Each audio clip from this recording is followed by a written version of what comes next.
Pour les anciens Égyptiens, la vie sur terre n'était qu'un prélude à la vie éternelle, raison pour laquelle ils vivaient pleinement leur vie terrestre et comptaient bien continuer à le faire après leur mort. Pour y arriver, certaines dispositions étaient nécessaires, telles qu'avoir une belle tombe bien entendu, mais surtout préserver son corps du mieux possible afin de s'assurer un voyage sans encombre. Le masque funéraire était un moyen de protéger le défunt dans son voyage vers l'au-delà. Apparu dès le début des premières dynasties, il recouvrait la tête et les épaules du corps momifié. Le lien entre le monde des vivants et celui des morts était garanti par la tombe, car cette dernière permettait aux défunts de s'ancrer dans la société des vivants et de rester ainsi présents au-delà de la mort physique. Dans la tombe, le masque funéraire était ainsi un symbole de renaissance indispensable pour le bon déroulement du voyage vers l'au-delà. Représenté de façon réaliste ou plus stylisée, il présentait souvent une expression sereine et un regard fixe. Dans l'Égypte ancienne, le masque funéraire était désigné par différents noms, dont le plus important était Ar, pouvant se traduire par visage. Or, plus que le simple signe d'une individualité, le visage ne permettait pas seulement d'identifier une personne, il était également la marque même de son existence. Le masque était donc destiné à aider l'âme à identifier son corps physique en décomposition, raison pour laquelle il devait refléter une image claire du visage du défunt tout en étant caché et recouvert de bandelettes de lin. Dans le chapitre 151 du Livre des Morts, le masque funéraire est décrit comme un moyen de protection. La tête du défunt est protégée par la divinité qui lui est dédiée et sa fonction est essentiellement liée au Ka, l'énergie vitale, et au Ba, l'âme ou l'esprit. En d'autres termes, étant donné que l'âme reconnaissait son corps physique, le masque était associé à la résurrection et à l'immortalité de l'être. Les masques funéraires étaient réalisés à l'aide de différents matériaux qui variaient selon l'époque, le rang, mais aussi les ressources matérielles du défunt, allant du plus simple au plus sophistiqué. Les masques confectionnés à l'aide d'argile étaient réservés en général pour les plus démunis.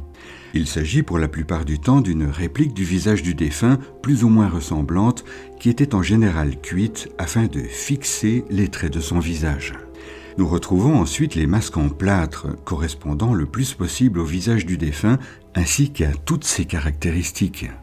Les masques en carton apparaissent quant à eux durant la première période dite intermédiaire. Ceux-ci étaient réalisés à l'aide de tissus et de couches de lin et étaient de taille relativement petite. La fabrication de ces masques était assez simple et plutôt abordable.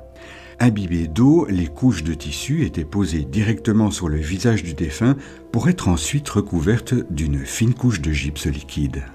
Notez que la même technique pouvait être également utilisée sur un moule en bois ou en pierre. Les masques et visages en bois remontent quant à eux au Moyen Empire. De qualité et d'esthétique variables, certains d'entre eux sont de toute beauté. Celui du pharaon Aoutébrehor Ier de la XIIIe dynastie en est un exemple éclatant. Nous trouvons enfin les masques légendaires en métal auxquels nous pensons tous, principalement à l'époque du Nouvel Empire. Alors, comme on peut l'imaginer, la fabrication de ces masques ont demandé des connaissances et une maîtrise infiniment plus élaborées que pour les techniques précédentes. Ces masques, la plupart du temps, étaient bien sûr réservés aux pharaons, princes et princesses, mais également à de grands dignitaires de la société égyptienne. Comme on peut s'en douter, un des modèles les plus illustres et importants du genre est sans conteste le masque funéraire du pharaon Toutankhamon, confectionné en or et orné de pierres semi-précieuses. Cela étant, nous avons des masques tout aussi prestigieux mais beaucoup moins connus, comme celui du pharaon Psousénès Ier de la XXIe dynastie.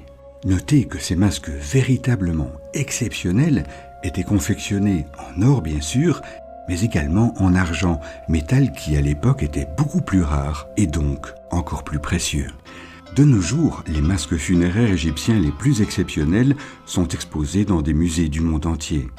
Ils témoignent non seulement des croyances égyptiennes en l'au-delà, mais également de l'habileté artistique sans égale des artisans de l'époque. Aujourd'hui encore, ces masques funéraires sont toujours étudiés par les archéologues et les égyptologues afin de toujours mieux comprendre cette civilisation sans égale qui continue au fil des générations de nous faire rêver.